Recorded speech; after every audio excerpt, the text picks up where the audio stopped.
¿Qué tal? Muy buenas tardes. El Centro Cultural Tijuana, en coordinación con el Instituto de Investigaciones Históricas de la Universidad Autónoma de Baja California, les dan la más cordial bienvenida a esta sesión del ciclo Historia de Baja California. El día de hoy nos acompaña el doctor Marco Antonio Samaniego López, quien dictará la conferencia Construir Memoria Social para negar la propuesta de un anarquista, a 100 años de la muerte de Ricardo Flores Magón. El doctor Marco Antonio Samaniego López es doctor en Historia por el Colegio de México. Su tesis doctoral, Los ríos internacionales entre México y Estados Unidos, los tratados de 1906 y 1944, fue premiada como la mejor tesis doctoral del año 2004 por la Academia Mexicana de Ciencias. Recibió el premio Anastasio G. Saravia en 1997 como mejor trabajo de investigación por su obra Nacionalismo y Revolución, los acontecimientos de 1911 en Baja California. En 2009, recibió por parte del Comité Mexicano de Ciencias Históricas el premio al mejor artículo arbitrado sobre el siglo XX por su trabajo La Revolución Mexicana en Baja California, Maderismo, Magonismo, Filibusterismo y la Pequeña Revuelta Local. Es miembro del Sistema de Investigadores, del Sistema Nacional de Investigadores, y ha coordinado obras como Ensenada, Nuevas Aportaciones para su Historia, así como el libro de Historia y Geografía de Baja California para tercer año de primaria. De igual forma, coordinó el guión del Museo de las Californias en nuestro Centro Cultural Tijuana. Es autor de libros como El Gremio de Choferes y la Línea Internacional, 1920-1933, Los Gobiernos Civiles en Baja California, un estudio sobre la relación entre los poderes local y federal, 1920-1923, Breve Historia de Baja California, Nacionalismo y Revolución, los acontecimientos de 1911 en Baja California, y Ríos internacionales entre México y Estados Unidos, los tratados de 1906 y 1944. Doctor Samaniego, muchas gracias y bueno, pues cedemos el uso del micrófono. Bien, muchas gracias por esta invitación y por este ciclo que el Centro Cultural Tijuana pues ha mantenido ya durante varios años. Si no mal recuerdo, lo reempezamos por allá por el 2007. Y pues el hecho de que se mantenga siempre es importante para llegar a públicos que estén interesados obviamente en la historia.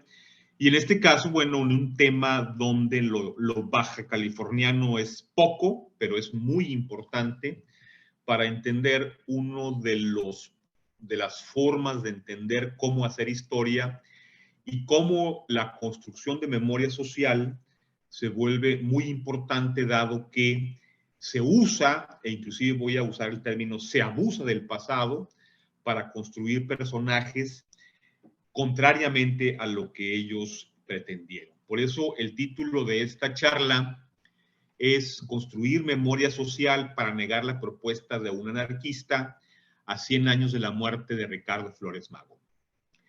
¿Por qué construir memoria social para negar la propuesta de un anarquista? En realidad yo debería decir de varios anarquistas, entre ellos Ricardo, Enrique, Flores Magón, Librado Rivera, Anselmo L. Figueroa, Antonio de Pío Araujo, Rafael Romero Palacios, Francisca J. Mendoza y varios personajes más.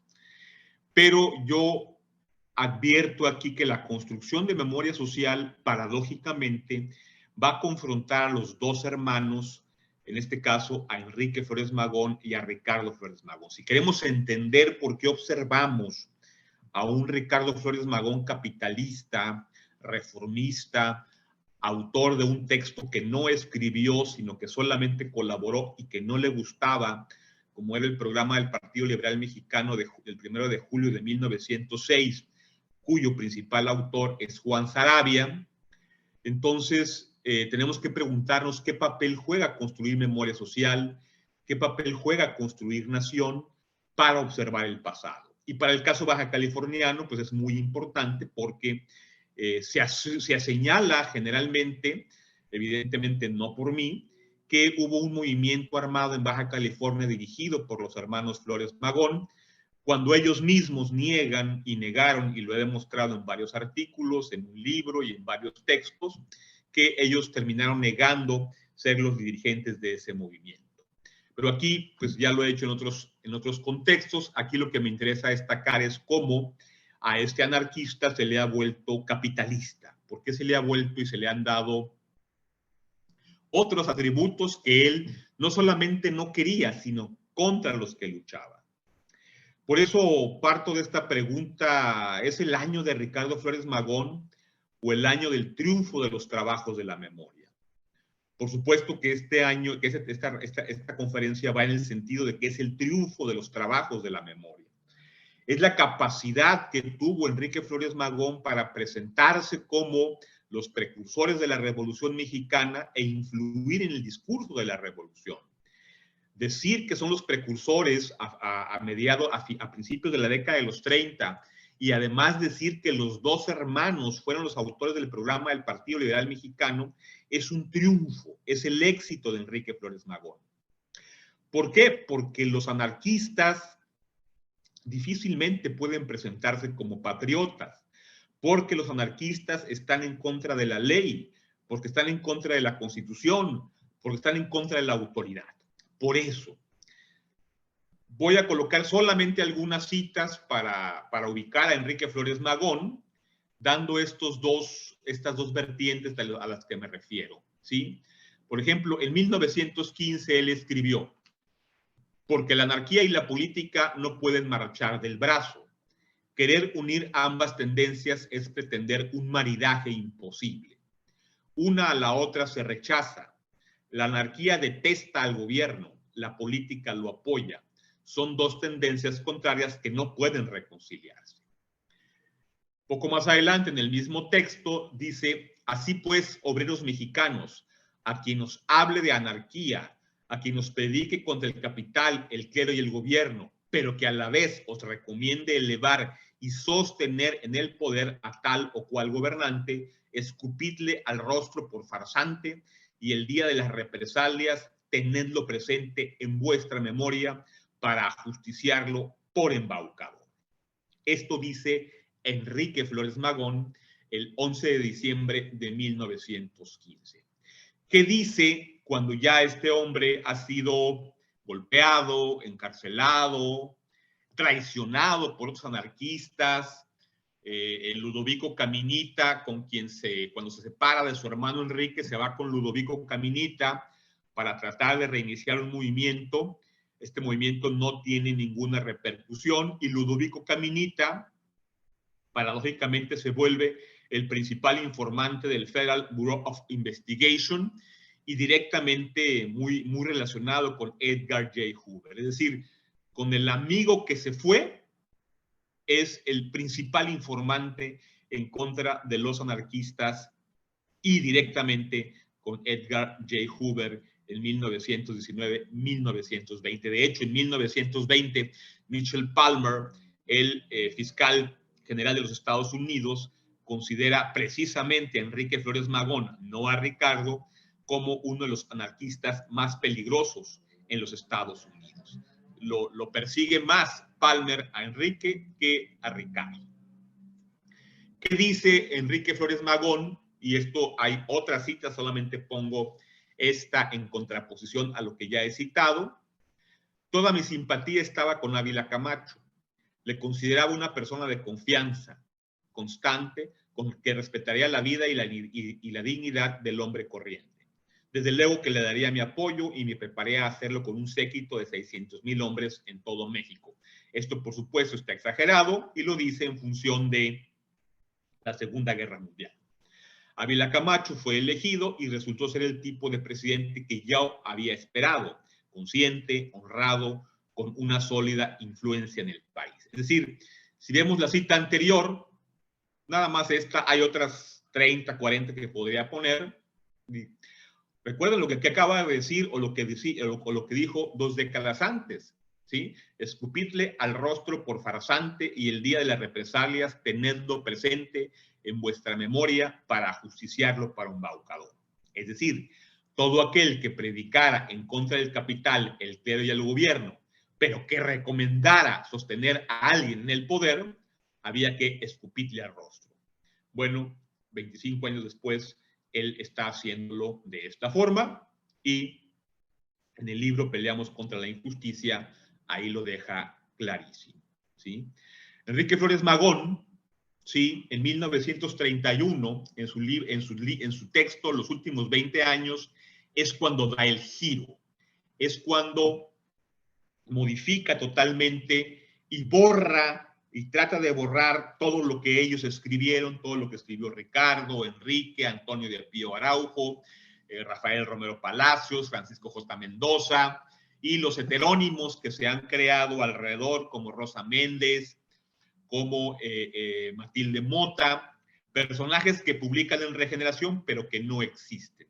Ellos en realidad están creados por Rafael Romero Palacios, un anarquista que ha desaparecido inclusive del grupo por razones varias que aquí no voy a explicar.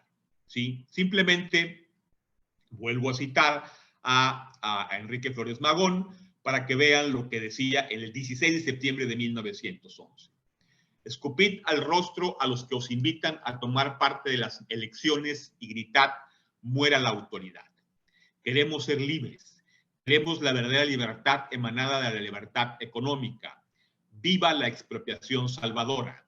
Y como torrente desbordado, invadid el mundo de la industria, arrollando a burgueses y autoridades, quemando papelotes de los archivos de la propiedad y tomad posesión a sangre y fuego de la tierra, de la mina, del taller, de la fábrica, de la fundición, del ferrocarril, del barco, del bosque, del agua, de las casas, y trabajad de una vez por vuestra cuenta, sin amos que os exploten, sin gobernantes que os chupen la sangre, por medio de contribuciones, sin jueces, sin leyes malditas que apoyen al rico, sin clérigos que os señalen con la impura mano un paraíso. Este texto de Enrique concentra lo que se va a publicar en Regeneración desde 1910 hasta 1918. Podemos decirlo, lo dijeron de muchas otras formas, pero aquí está, pues, digamos, uno de las muchas veces que se trata, de lo que trata el anarquismo, expropiar todo. Este es el verdadero significado de tierra y libertad. Tierra y libertad es un concepto anarquista en el cual la tierra, es decir, el planeta Tierra, se debe obtener por todos y para todos, porque las riquezas abundantes producidas por los trabajadores deben ser para todos. Lo que debe desaparecer no es solamente a los que han robado y a los que han legitimado el robo a través de la ley, que son los funcionarios, el gobierno, los burgueses y, por supuesto, en específico, el clero.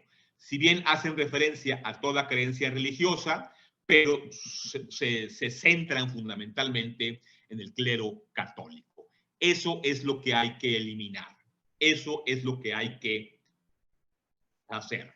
¿Y quiénes van a hacer esta labor y por qué hay que borrar todo esto en los años posteriores a la revolución?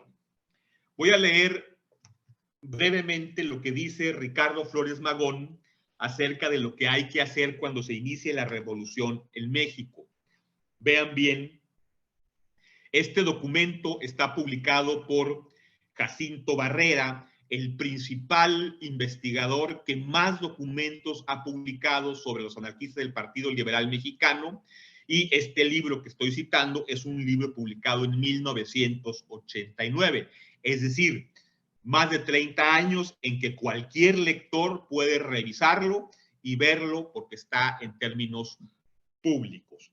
Dice el plan, que además en otros trabajos demuestro que ese plan trató de ejecutarse, dice: la cuestión es traerse, una vez comenzada y formalizada la revolución, un gran número de compañeros de Europa a fomentar en México la publicación de muchos periódicos anarquistas. Como tendremos dinero, todo eso se podrá hacer fácilmente. Solo los anarquistas van a saber que somos anarquistas y les aconsejaremos que no nos llamen anarquistas para no atemorizar a tanto imbécil que en el fondo de la conciencia abriga ideales como los nuestros, pero que sin saber que son ideales anarquistas, pues están acostumbrados a oír hablar de los anarquistas en términos desfavorables. Más bien que imbéciles, son ignorantes. No hay que ser injustos.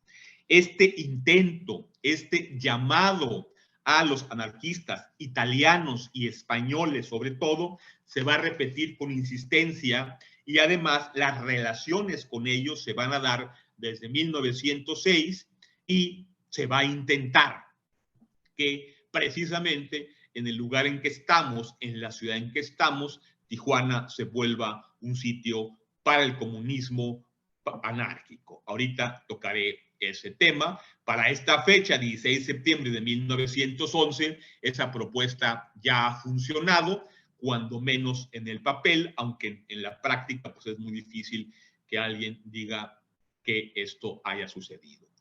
¿Cuál es la clave? Y ya lo dije, la diferencia está cuando él empieza a publicar en la década de los 30 y sobre todo a partir del texto los últimos 20 años.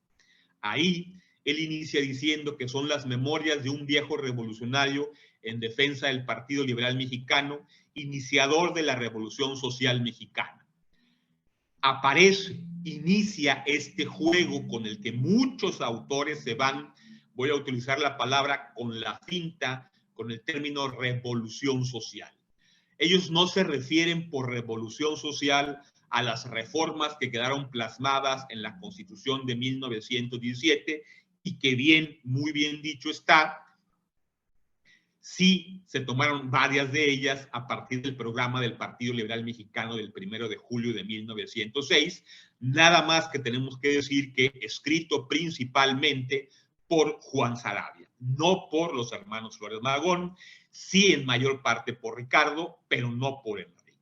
¿Sí? La revolución social en términos ácratas se refiere a la expropiación de todos los medios de producción y por supuesto sin patrias, sin banderas nacionales, sin todo eso que solamente ha dañado a los trabajadores, los únicos que deben estar en este planeta, porque aquí en este planeta no caben burgueses, no caben funcionarios de gobierno y no cabe, por supuesto, a nadie que venga y hable de las mentiras que significa cualquier creencia religiosa. Destaco de nuevo el catolicismo.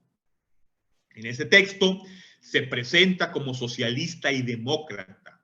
No menciona el anarquismo y en los textos que va a publicar en la década de los 30, en los 40 o en sus memorias, el anarquismo desaparece.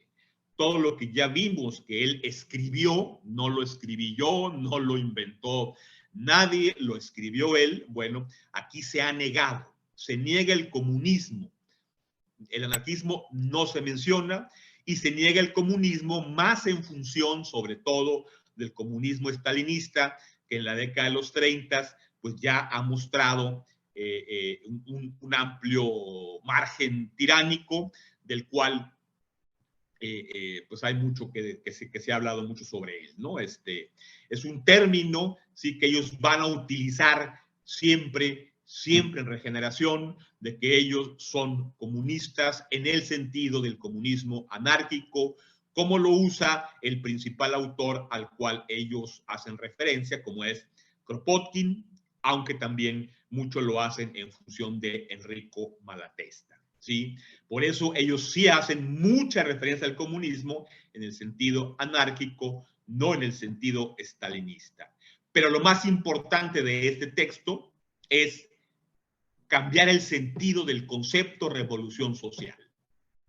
Le dio otro sentido, lo ligó con la Constitución, lo ligó con las reformas sociales de la Constitución de 1917 y terminó su historia en 1911.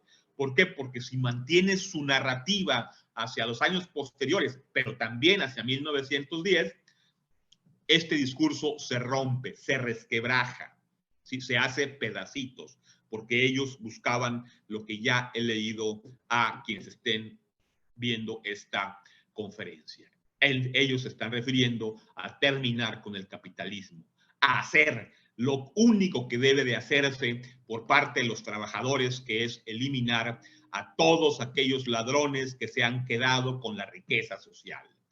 Patrones, amos, jefes, funcionarios y, por supuesto, ya lo he dicho, clero católico en lo específico. y logra construir una de las categorías históricas de mayor relevancia para comprender la Revolución Mexicana e impactar la forma en que se observa la Revolución Mexicana. Por eso el papel de Enrique Flores Magón y de otros personajes que aquí no destaco, pero varios de ellos o la mayoría de ellos ligados al Partido Liberal Mexicano, pero como liberales, no como anarquistas, solamente que ahí me llevaría mucho tiempo hacer la diferenciación, ¿sí? Es presentarse como los primeros que lucharon contra Porfirio Díaz. Y es sin duda un argumento muy válido. Sin duda hay elementos para decir que esto es cierto. El problema es que ellos no luchaban contra Porfirio Díaz únicamente, contra la bestia negra, como lo llaman. Ellos luchaban contra el capitalismo, ellos luchaban contra la burguesía, ellos luchaban contra toda forma de gobierno. Por eso, en este texto, los últimos 20 años, cierra el ciclo en 1911, ¿sí? Y muchísimos autores, con algunas excepciones, terminan sus libros precisamente en 1911 con los acontecimientos en Baja California. Sin embargo, ellos siguieron publicando Regeneración, fueron muy intensos, se relacionaron e intentaron vincularse con españoles, con italianos, con franceses y trataron de llevar a cabo el proyecto que ellos tenían como acuerdo desde 1903. Cuando digo ellos y 1903, me refiero únicamente a 3 personajes, Ricardo y Enrique Flores Magón y Librado Rivera. Después se sumarán anarquistas en los Estados Unidos y a algunos de ellos se les dirá que son anarquistas. A muchos de ellos serán pues los timados, a los cuales no se les va a decir del anarquismo, como es en la parte que leí, y que además existen muchos otros documentos donde se afirma que no lo van a decir para poder iniciar el movimiento como sea, porque el movimiento se tiene que iniciar como sea. Ya en la marcha, ya armados, llegarán los anarquistas europeos, llegarán los anarquistas estadounidenses y se sumarán a la gran revolución mundial que está iniciándose desde 1906 para ellos en algún momento, en otros en 1908 y en otros documentos que ellos mismos plantean en 1911. Es pues eliminar Regeneración. Si cerramos el ciclo en 1911, eliminas 8 años de Regeneración, donde lo que estás planteando es que todo gobierno tiene que terminar porque todo gobierno es mentiroso, porque todo gobierno no es más que el perro guardián del capital. Ese es el anarquismo y estos son los hombres que lo defendieron y principalmente Ricardo Flores Magón. Por supuesto, pongo con toda intención esta fotografía donde no está ni peinadito ni arregladito como aparece así bastante maniqueo en la actualidad. ¿Sí? Este Ricardo Flores Magón es el que tenemos que observar. Y fíjense bien cómo pongo una cita del 12 de octubre de 1907 publicado en Revolución. La historia de este periódico ha pasado desapercibida por muchas razones. Vean lo que escribe Ricardo Flores Magón bajo el seudónimo de Espartaco. Si convenimos en que el privilegio de la propiedad individual no tiene razón de existir, debemos de abolirlo, ayudando a la obra destructora del capital, dando fuerzas a la revolución que se avecina, pues sin un golpe violento, sin un choque entre los poseedores y los desposeídos, la propiedad continuará azotándonos y la explotación será cada día más aplastante. Es decir, queda claro desde 1907, aunque ya hay referencias sobre el anarquismo, repito, desde 1903 y sobre todo en 1905, cuál es el objetivo. Terminar con la propiedad privada y cualquier cosa que defienda el peor mal de la humanidad. Esto es lo que se ha borrado. Esto es lo que se ha desplazado. ¿Sí?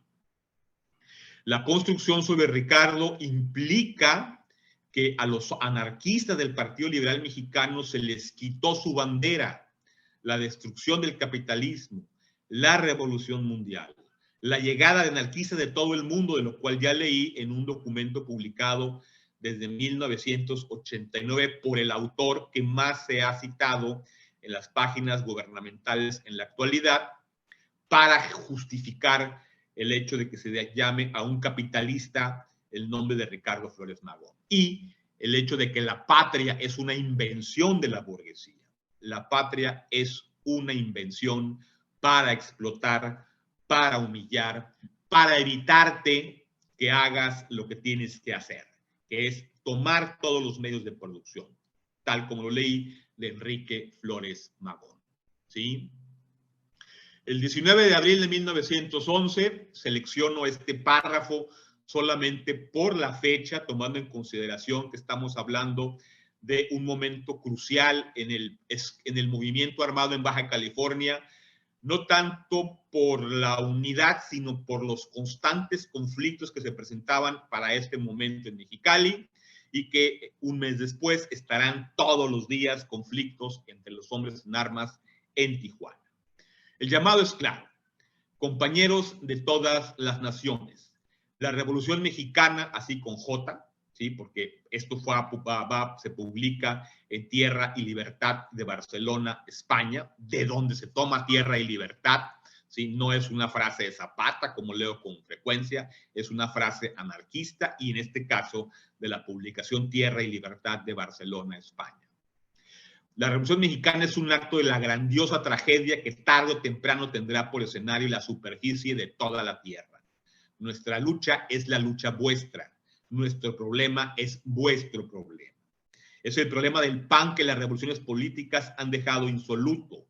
Es el problema del hambre que está planteado desde que apareció en esta vieja tierra el primer bandido que dijo: esto es mío.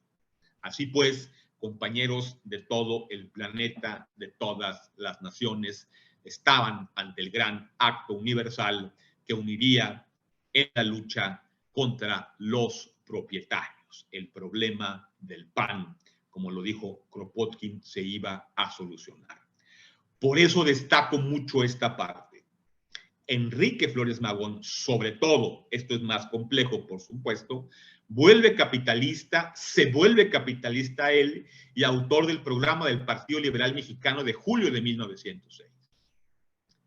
Y ninguna imagen pongo de Juan Saravia, ninguna imagen pongo de Juan Saravia para destacar que es el borrado de la historia, aunque su nombre sí aparece. Algunos lo ponen como magonista o como seguidor de Ricardo Flores Magón. La pregunta es, ¿cómo un programa capitalista con reformas sociales que en efecto se van a retomar para la Constitución de 1917 va a estar de acuerdo con un anarquista que va en sentido totalmente contrario? Sin gobierno, sin ley, sin autoridad. ¿Sí? Por eso, la idea de la revolución mundial está muy clara desde 1908, con el llamado que ya leí sobre los anarquistas italianos y españoles. Es muy claro el llamado. Se insiste en que tendrán que llegar de todo el mundo los anarquistas que van a enseñar el anarquismo al pueblo mexicano que además, a su vez, ya es anarquista por tradición y solamente se necesita una mecha que prenda para todo el mundo. Por eso, destacar que ya se están realizando expropiaciones en México, que toda la revolución en México ya es anarquista, ya es expropiadora, es muy importante. Por eso, desde 1910 y hasta 1918, lo más recurrente en regeneración, es decir, que ya se está practicando el comunismo, que ya se está practicando el comunismo anárquico. ¿Qué es lo que desean destacar? Bueno, que ante ese temor del avance anarquista en México, las potencias europeas, cuyos súbditos están siendo despojados de las riquezas que pudieron amasar explotando al proletariado mexicano, ejercerán tal presión sobre el gobierno americano que al fin la intervención será un hecho, aunque no efectuada por los Estados Unidos solamente, pues no cuenta esta nación con recursos suficientes para llevar a cabo una obra de esa naturaleza, sino por la acción combina de todas las potencias. Pero entonces la revolución social estallará en Europa, El proletariado europeo se levantará indignado contra sus gobiernos y el mundo entero será una sola lumbre, recorriendo por primera vez, con el orgullo de ser pisado por hombres, la órbita por la que por siglos y siglos arrastrará solamente una humanidad sumisa y vil. Ricardo Flores Magón, 12 de febrero de 1912. Es decir, esto era siempre una revolución mundial. Esto de decir que era una revolución comunista, anarquista, era para que también se levantaran en otras partes del mundo. Por ello era tan importante demostrar el triunfo. Por eso uno no se explica a estos hombres terminando como lo propone Enrique en 1911. Porque esto sigue, porque empieza la verdadera revolución, la que va en contra de todo maldito gobierno, de todo maldito burgués y de todo maldito e innecesario clero. Estoy tomando, por supuesto, sus términos, no es lo que yo pienso, yo no soy anarquista. ¿Sí? Cuando dicen que no se sabe qué pretendían los anarquistas del Partido Liberal Mexicano, pues ellos lo dicen muy clarísimo, pero clarito. El Partido Liberal Mexicano está levantado en armas en México luchando contra estos tres enemigos de la humanidad: gobierno, capital y clero. Y no depondrá las armas hasta que la tierra, la maquinaria de producción y los medios de transporte queden en manos de todos y cada uno de los habitantes de México, hombres y mujeres, y hasta que haya desaparecido el último burgués, el último representante de la autoridad y el último sacerdote. ¿Alguna duda? ¿Sí? Y vean cómo el que contradice a toda la historiografía, por supuesto, menos a lo que yo he escrito, ¿sí? Se llama Ricardo Flores Magón. ¿Sí? El 6 de mayo de 1911, en uno de los números de Regeneración muy, muy importante, porque tiene muchas notas que explican mucho y justifican muchas cosas en términos del anarquismo y al mismo tiempo demuestran su anarquismo muy temprano, dice: la verdad ante todo. Juanito Saravia redactó el programa del Partido Liberal. Muy cierto es eso. Pero lo escribió cuando ya habíamos discutido sus puntos, el mismo Juanito, mi hermano, Enrique y yo, en la cárcel de Belén, México, el año de 1903. Este texto es un texto muy analizable y es una de las pocas ocasiones en que él busca tomar algún acto de soberbia, en el sentido de ser él el dirigente principal de la revolución. Pero él se refiere a la gran revolución social en los términos que aquí he dicho, en los términos que aquí he utilizado. Esta fotografía siempre ha sido leída para algunos como la muestra, pues, del filibusterismo y para otros como muestra de que, como dice Tierra y Libertad, que no se ve muy bien claro en la foto, bueno, por tanto, esto no era una revolución filibustera, sino estaba ligado al patriotismo. No. La bandera Tierra y Libertad y el significado de Tierra y Libertad es muy claro en Ricardo Flores Magón, en Enrique Flores Magón, en Librado Rivera, en Anselmo N. Figueroa, en Antonio de Pío Araujo, en Francisca Fosta Mendoza. ¿Sí? Tierra y Libertad significa tierra, sí, pero como planeta. Tierra, sí, pero para todos. Tierra, sí, pero no en el sentido nada más de un reparto agrario. Ellos están en contra del reparto agrario. La tierra es porque somos ricos, porque hay mucha riqueza por repartir, porque hay mucha riqueza que han hecho los trabajadores.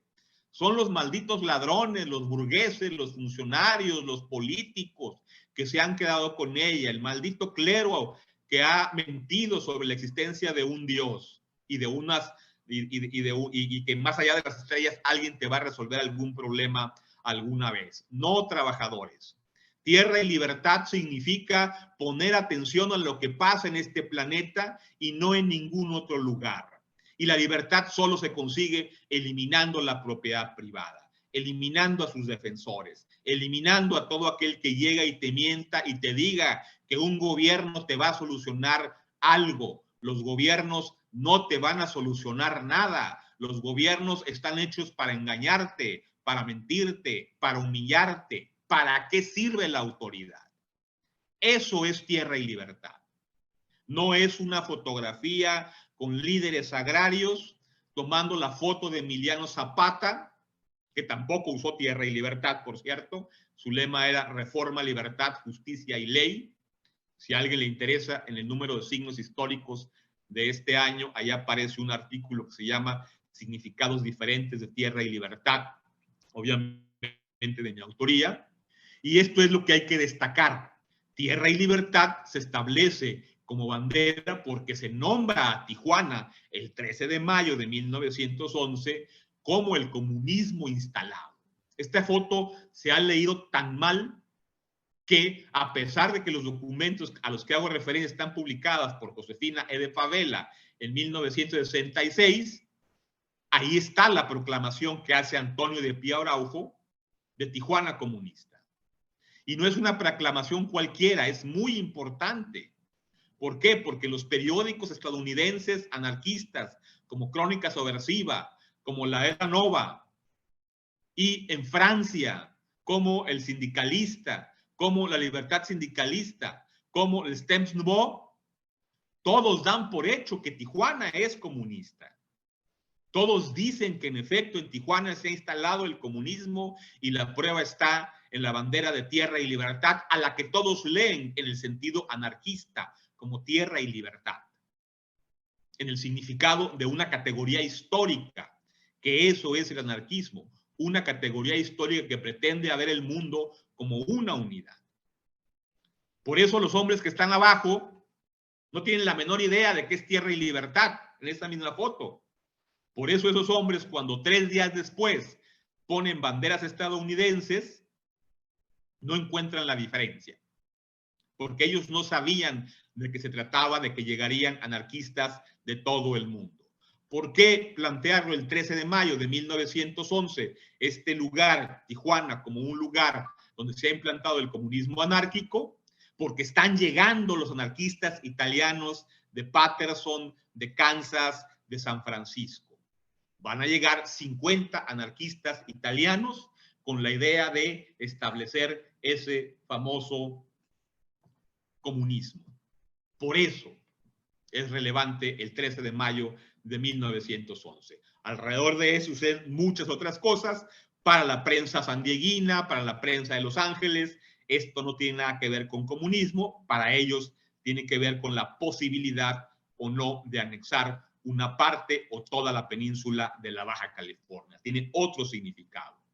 Tierra y Libertad es un lema anarquista con una categoría histórica para el mundo, con una propuesta sin propiedad privada, sin leyes, sin sacerdotes. Eso es Tierra y Libertad. Días después llegan los anarquistas italianos y el resultado no va a ser el más deseado, es conflictivo, hay muchos problemas, está narrado en un artículo publicado en la revista Historia Mexicana del año 2017, ahí si a alguien le interesa lo puede revisar. Se llama El poblado fronterizo de Tijuana, Emiliano Zapata y la Revoluzione da Tavolino. ¿Por qué da Tavolino? Porque los anarquistas italianos que llegaron terminaron diciendo que la revolución planteada en Regeneración estaba inventada en la mesita. Eso significa da Tavolino, en la mesita, en el papel, no en la realidad. Y ahí en ese artículo hago una descripción de todo lo sucedido en ese entorno alrededor de estos grupos. Así pues, el 13 de mayo es declarado comunista. Y repito, porque Tierra y Libertad no es reparto agrario para los anarquistas, menos hecho por el gobierno. Tierra y Libertad es tomarlo todo, tomar el mundo, la tierra, las aguas, los bosques, todo lo que dijo Enrique Flores Magón. Todo lo que había que tomar. Y solamente en manos de los trabajadores, porque solamente una clase va a quedar.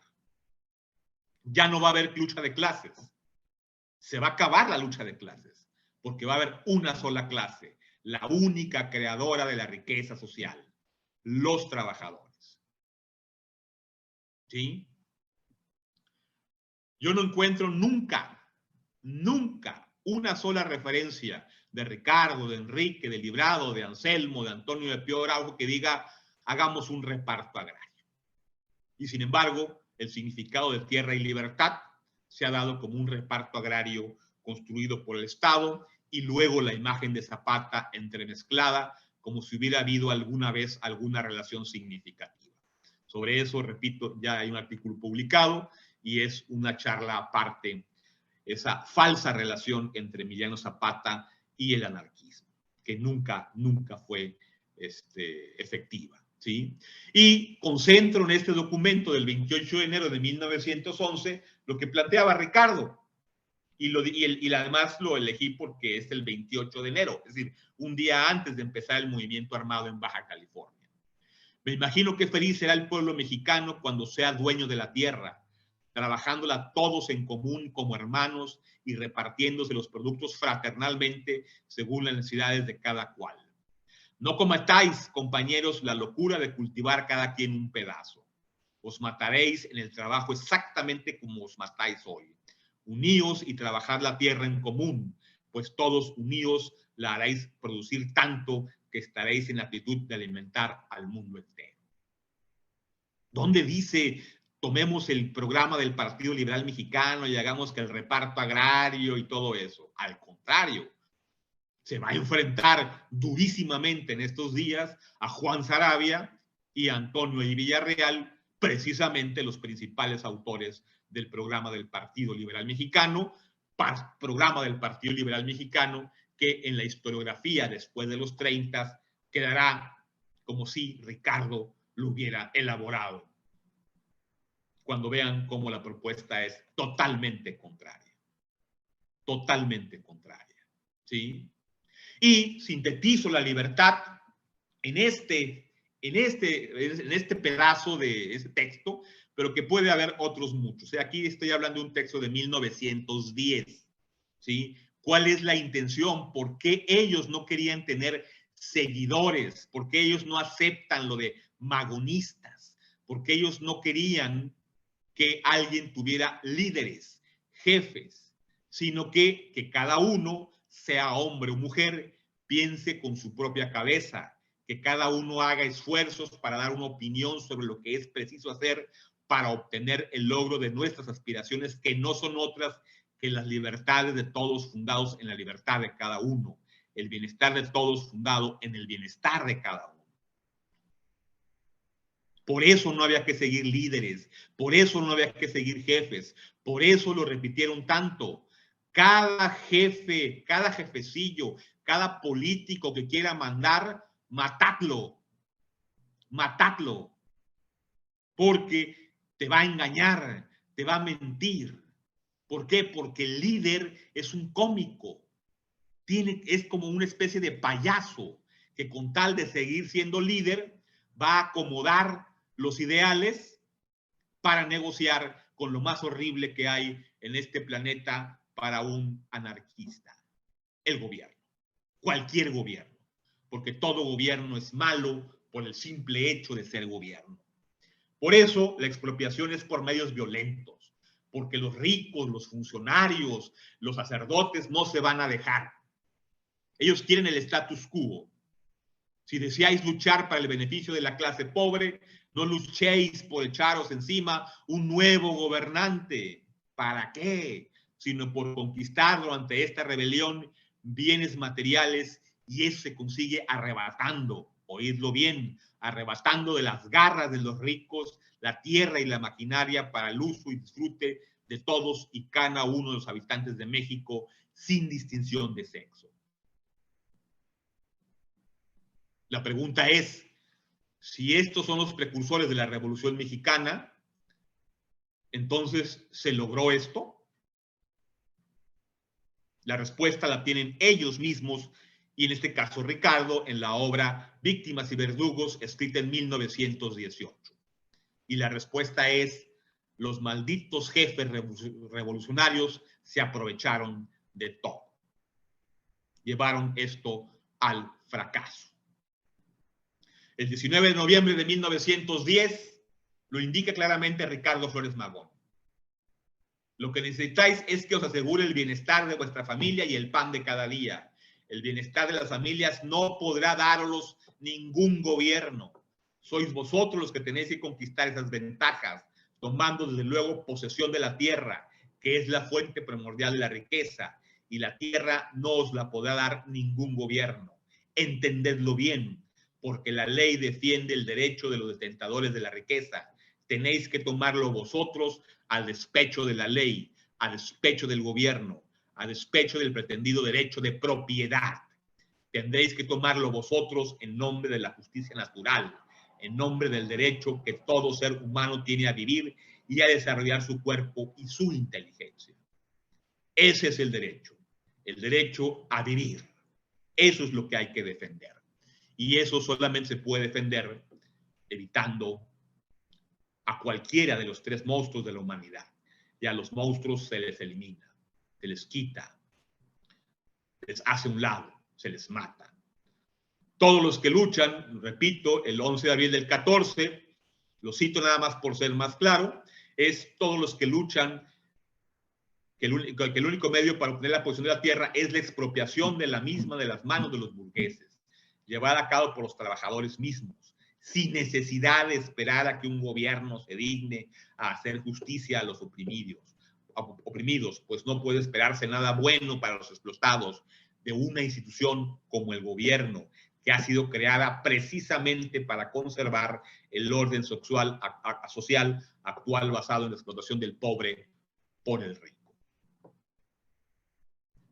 Esta fotografía, que es una de las más simbólicas, ubican, recortan, ya sea a Ricardo o a Enrique, y los ponen a la manera de Kropotkin como pensadores. Ellos no se querían ubicar como pensadores. Esta foto es de 1916. Ellos quieren provocar la acción, y la acción se provoca con violencia. La acción se provoca acabando con los malditos monstruos a los que ya he hecho referencia. Esos monstruos que han acabado, que humillan, que acaban con el trabajador, que lo matan todos los días dándole un mísero salario, dándole una mísera casa, dándole mentiras, diciéndole que algún día lo van a beneficiar o diciéndole además que se va a beneficiar en el más allá, es decir, cuando se muera habrá un Dios que lo salve. La respuesta de ellos es ¿ya para qué? Estos pensadores, como los quieren ubicar, no se piensan como pensadores, se piensan en la acción, creando conscientes, creando revolucionarios que se den cuenta de que los malditos monstruos tienen que desaparecer. Y ese monstruo se llama gobierno, se llama burguesía, se llama clero. Tres cosas que hay que eliminar. Es probable, pongo aquí la publicación de esta fotografía que se publicó en The Blast, dirigida por Alexander Berman, y que, pues, The Blast significa la explosión, ¿sí? Alexander Berman es uno de los anarquistas más conocidos de los Estados Unidos, muy importante por haber intentado asesinar a un empresario de la Pullman, de los ferrocarriles, en 1894. Es uno de los anarquistas encarcelado primero en Estados Unidos y liberado en 1908, y uno con los cuales tendrán mucha relación los ácratas del Partido Liberal Mexicano, ¿sí? Paradójicamente, esta foto se utiliza por el Estado para ubicarlos como si estuvieran pensando por los trabajadores, cuando la idea, lo vimos acá, era que cada uno pensara por sí mismo, no que alguien pensara por ti. Y esta tesis, paradójicamente, es el discurso, no digo que lo esté escribiendo, no sé si lo esté escribiendo, ¿sí? Sé que sí están posando, porque es una pose común en muchos anarquistas y sobre todo en Kropotkin y en otros, de tomarse fotos de esta manera, ¿sí? Pero repito, no sé si está escribiendo el discurso del 3 de diciembre de 1916.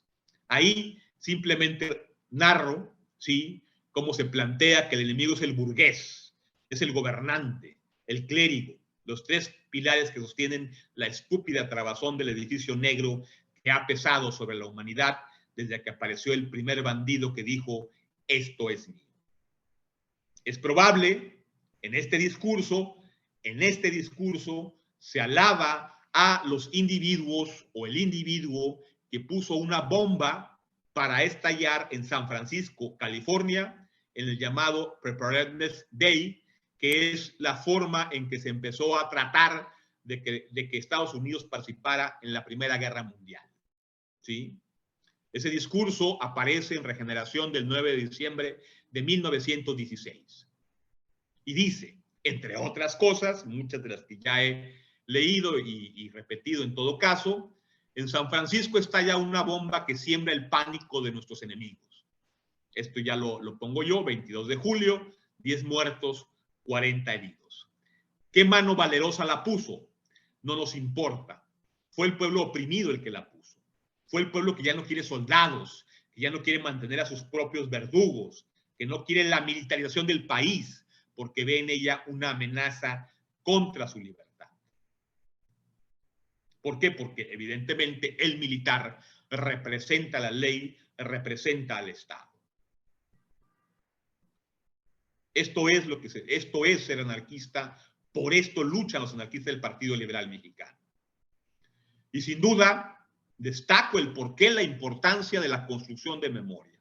Esta imagen la utilizo con toda intención claramente. ¿Sí? El precursor de la Revolución Mexicana. ¿Y dónde está el precursor de la Revolución Mundial? ¿Dónde está el hombre que lucha contra todo gobierno, contra toda autoridad y contra toda ley y contra toda religión? Hagan de cuenta que soy yo abriendo los brazos y preguntando, ¿dónde está Ricardo Flores Magón? Porque ahí no está. Ahí no está. Él no está pensando por los trabajadores ni por los pobres. Está pensando para que no haya pobres y está actuando para terminar con los tres monstruos de la humanidad. Y recuerden lo que escribe probablemente, no tengo evidencia, pero en esos días. ¿Qué mano valerosa puso la bomba? No nos importa. Fue el pueblo oprimido. Fue el pueblo que ya no quiere soldados, que ya no quiere mantener sus propios verdugos, que no quiere la militarización del país. Dejo a quien escuche esto, por supuesto, la idea de muchas cosas que están pasando con los militares en este país en estos días. Eso pensaba Ricardo Flores Magón desde 1907 abiertamente y hasta 1922, cuando muere en noviembre de 1922. ¿Sí? Por eso es el año del heterónimo de Ricardo Flores Magón. ¿Qué es un heterónimo? Un heterónimo es cuando alguien crea un personaje que no existe. Es cuando le atribuye condiciones, acciones, poemas, porque esto viene de la poesía, que no existe. Ricardo Flores Magón, ese que vemos todos los días en la imagen, es el construido para el Estado. Y cuando digo para el Estado es el enemigo de los ácratas. Por eso este año es el año que obliga a los historiadores y a todo interesado en comprender cómo se construye la realidad, la relación entre la creación de memoria social y por qué es necesario historiar la construcción de la memoria. Porque historia y memoria no son lo mismo, pero la memoria es un tema del poder y la historia es un tema que tiene que destruir parte de esa memoria que se construye desde el poder. Pensar que vamos a terminar con la discusión sobre un personaje a partir del hecho de que le atribuimos condiciones contra las que estuvo, eso no explica los hechos históricos y no explica lo que pretendían estos hombres. Estos hombres pretendían lo que he dicho desde un principio. Pretendían terminar con todo gobierno, con toda autoridad y con toda forma de creencia religiosa, particularmente el clero católico. Dado que sé que existe una relación hasta personal de muchos individuos, por sus razones muy válidas, con la construcción del heterónimo, pero no con el real, ¿sí? Si esta conferencia hubiera sido en vivo, yo les hubiera llevado Regeneración en el USB para decirles, aquí está Regeneración, denme un número donde Ricardo diga Yo escribí el programa del Partido Liberal Mexicano. No existe. ¿Sí? Yo les hubiera preguntado, denme un número que contradiga todo lo que he dicho aquí, porque esa era la meta de los anarquistas del Partido Liberal Mexicano. Por eso la bandera de tierra y libertad en Tijuana no significaba reparto agrario, significaba terminar en el mundo con el capitalismo, significaba terminar con el mundo con la burguesía. Y estaban por llegar los hombres que ellos tenían buscando 6 años, desde 1906. Los anarquistas italianos de Patterson, encabezados sobre todo por Luigi Galliani. Por eso esa fotografía es muy importante, porque la foto es para Filippo Perrone, el italiano que ya está en Tijuana, el italiano que ha acompañado a Antonio de Pío Araujo a Mexicali, y porque en Los Ángeles está Ludovico Caminita, el hombre clave en la relación entre los anarquistas de Estados Unidos y los anarquistas del Partido Liberal Mexicano. Por eso, para marzo de 1911, todos los socialistas ya están fuera del partido. Por eso ya están, adiós, váyanse. Ustedes no son, no eran, porque el socialismo mantiene el gobierno, porque el socialismo mantiene lo peor que puede haber para los anarquistas, la autoridad. Con eso terminaría. Y bueno, lástima que no puede haber preguntas y respuestas, pero ahí está Regeneración publicada y yo sé que no van a encontrar una sola cita en el sentido de lo que se plantea en la memoria social. La van a encontrar en la lucha por terminar con los 3 monstruos de la humanidad: gobierno, capital y clero. Gracias. Pues muchas gracias por su participación, doctor Samaniego. Claro que hay la posibilidad de que haya preguntas. Estamos en nuestro... Pueden dejar las personas que nos están viendo comentarios en la presentación de este video o mandar sus preguntas al correo atencionalpublico@secut.gov.mx y nosotros se las haremos llegar. Pues agradecemos estos comentarios que nos esclarecen cómo se ha aprovechado de que no hemos leído debidamente los textos o que no los hemos leído en lo más mínimo. Y pues agradecemos su plática y los invitamos a seguir escuchando las conferencias del ciclo Historia de Baja California. Muy buenas noches.